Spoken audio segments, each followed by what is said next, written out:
Hi, this is Mike Carruthers, producer of the Storytelling Project. Andry Layarda is the musical director of the men's course, the Greater Vancouver Gentlemen of Fortune. Andrey has a wonderful story and tells about growing up in Indonesia, his father's band, his love of singing, learning 4 dialects of English, and moving to British Columbia to study computer science at Simon Fraser University. He is a warm, compassionate man that I've had the pleasure of not only knowing, but singing with at my church choir. And I am confident you too will enjoy his personal story. That's right, yes, in Indonesia, and then born and raised there. And I remember this distinctly. So when I was about 6 years old, I was fortunate enough that my parents, my dad took us on this, me and my sister, the whole family, on this international trip. So we went to Japan, we went to Vancouver, and then we also went to it was Disneyland in California. Yeah, right? yeah. So I remember that trip very distinctly. It was great. First time I saw snow up in Grouse Mountain. We still have photos and stuff like that. Yeah. And at some point, my dad asked my sister and me a question, saying, "Would you guys want to live here? Would you want to go to school here at some point?" And we both said, "Yes, we do." Right? And since that point on, both my parents kind of prepared paved the way for us to be able to be here, right? So my dad worked. My mom helped us enroll, in English classes, because in Indonesia, English is not the primary language, and we don't learn English until we're about I want to say grade 7. Really? Yeah. So there's no English until grade 7, right? And then they thought, well, if they're gonna send me to study in North America, I better know English. So I was enrolled in the private English lessons since I was 9, I think, 8 or 9. Okay. And it was funny because throughout my life, from elementary school to high school, I had a variety of English teachers. Right? My first teacher was Scottish, and then I had a British teacher, an American teacher, I had an Australian teacher. So 4 different accents. 4 different accents. I just pick whatever is convenient for me to pronounce. So the first time I came here for university, everybody was just like, "Where are you from?" I would say I can't instead of I can't, but I would say tomato and potatoes. So it was fascinating. I guess there's not too many Indonesian guys with their Scottish brogue. No, not a lot. Not very many, I could tell you that. So yeah, from Indonesia, I spent high school in Indonesia as well, and then I moved here 96 just to attend Simon Fraser University. My interest was in computer science, and SFU had one of the best programs in Canada, I would say. And along with that, a couple of my cousins were already studying here, and my sister was already here as well, and my granduncle was already here at that point, right? So I'm fortunate to have this support network, like family, immediate family, and extended family and support network in Canada. Yeah. So and then SFU, we found a place near Burnaby because it's close to where I go to school, and I've lived there since, right? Yeah. So that's how that goes. Yeah, yeah. I'm an SFU grad myself.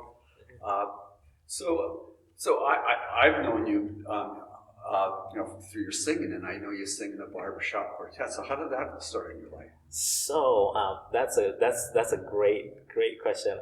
It's music has always been a huge part of our family, right? My dad, he had a band when I was growing up, so he played in a band.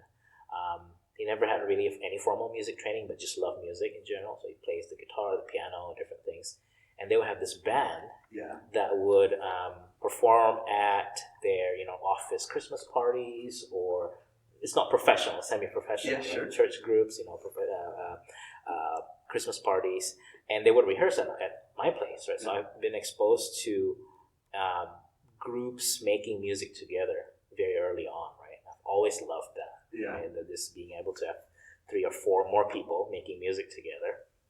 And then I've always been interested in singing, but not singing as a soloist. I like singing harmonies. Yes. So growing up, I would, when I hear a song, or if I we'd be just singing along. I would just say, okay, you guys sing the melody part. I will figure out the harmony. I'll harmonize to that, right? So it's been like that since I was growing up. This is something about music, and then my sister went to school here, and then she went back home with a cassette tape of a group called Take Six. Okay. They're a gospel I've heard of acapella group, right? You've heard of them. Yeah. And I heard that, and my mind was it just blew my mind. I was like, wow, you could have many people singing together with no need for a musical instrument, right? Just these beautiful harmonies. And I've been obsessed with that since. I've always wanted to sing in a group. So, high school choirs, you name it. I did high school choir, went to SFU. I joined the SFU choir for a few years, right? Yeah. And then the whole barbershop experience was a pure coincidence. Again, luck played a big part here as well. I went to karaoke with a bunch of friends. Okay. And we, a friend of a friend happened to be singing with a Barbershop Quartet, the Gentleman of Fortune. Yeah. Right? And we just sang, and then at the end of the night, he's like, you got a good voice. Do you want to sing a cappella? I was like, I've been wanting to sing a cappella. This was probably my second or third year here. I've always wanted to sing a cappella. And I went to the first rehearsal of the Barbershop group, and it's been part of me since, right? So you found your tribe. I found my tribe, absolutely, right? Yeah. And then funny story, I remember too, when I was 3 years old, I remember this quite vividly. It was a birthday party. I can't remember if it was my birthday party or my sister's birthday party. We had to sing, the kids do their thing. Like some kids would sing, some kids would dance, and then I sang a song, like an Indonesian, nursery rhyme of some sort, right? I sang it, and then at the end of it, I say, hey, good job, whatever. But I still distinctly remember in my mind going, okay, that was pretty good, but I was kind of out of tune here. And I could have extended that better. I could have better breath support here. So it's been a lifelong knack, if you want to call it that. Well, the little bit of time you spent directing me in a choral setting, I've always really appreciated your ability to hear those differences and where you need to be. It's not you're not quite there, but you're almost there, right? Yeah. It's been a part of me. I've always enjoyed that. I could pick those things out, right? Yeah. So funny. Another segue here. Please. Apparently this was told to me. I didn't remember this. Yeah. But apparently, we will have these like an MTV of some sort in Indonesia, right? So there'll be a music program, there'll be a singer singing live, right? Yes. And my mom was telling me that I would just occasionally just yell at the TV saying, oh, you're flat. It's not sharp enough, you're flat.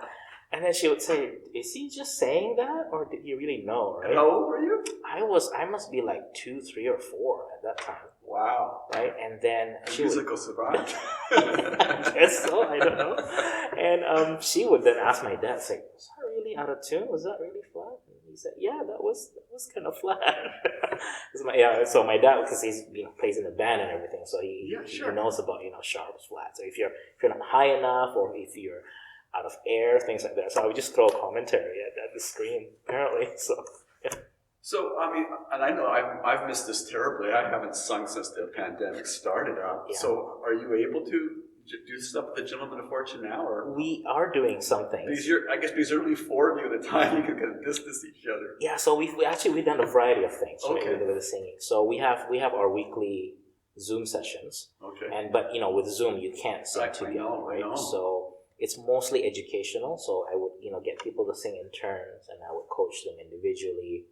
Or we would sing against a backing track. So everybody gets muted. Yeah. I will stream the tracks, and then people just kind of sing against that. Yeah. They'll record themselves and then send them to me, right?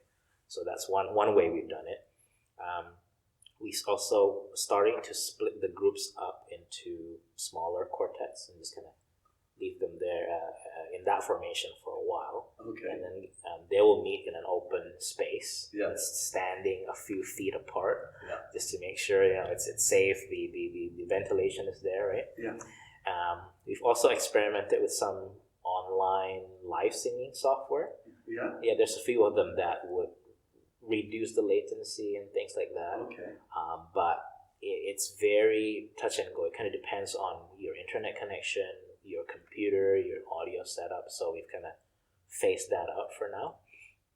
But the best compromise right now is that small group meeting, physically distanced in an open space. Right? Yeah, so, yeah. That's what we're doing right now. Some groups experimented with doing, mixing board wireless microphones. So it's a drive-in rehearsal. So they're driving their cars.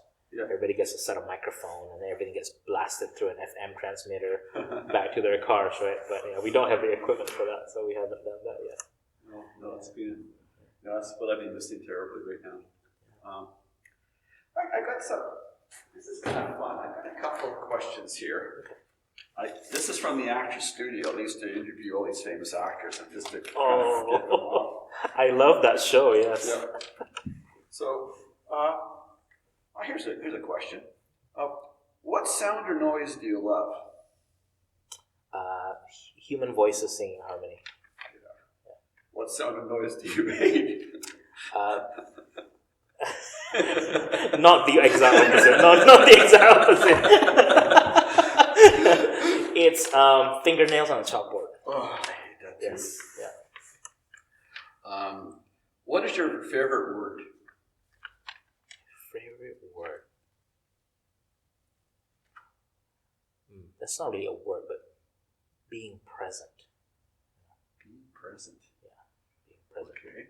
Because I think a lot of the issues, I find a lot of the challenges that we see in the world is because of the lack of being present. Like I honestly believe if you have two people in a room, I don't care how much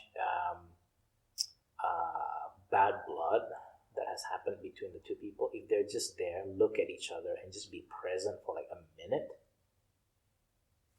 any of that stuff would just go away, Oh, that's very good, especially these times. Yeah. So what is your least favorite word? My least favorite word. Yeah. Try. Why? Because in my mind, you either this is gonna sound like Star Wars. Remember that line in Yoda that says "do or do not"? There's no try. Yeah. I believe that. I believe that you do or you don't. Right? Try almost has, for me at least. Okay. When I say the word try, it gives me the permission to always say, "Well, at least I tried." So, right? It gives me the permission to. So so what I mean is this: when you do something and you fail at it or you're not good at it, be kind to yourself. Absolutely, right? Yeah. But don't give yourself the excuse to say, "Well, yeah, I tried it. I wasn't very good at it. I'm done." Yeah. So it's that. I hear you, brother. If heaven exists, what would you like to hear God say when you arrive at the pearly gates? What would I like God to say when I arrive, right? I would love for him to say, it's like, welcome back. Welcome back. Welcome back. I love you.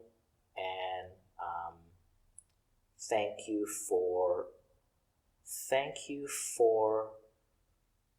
fulfilling your assignment that I've given you.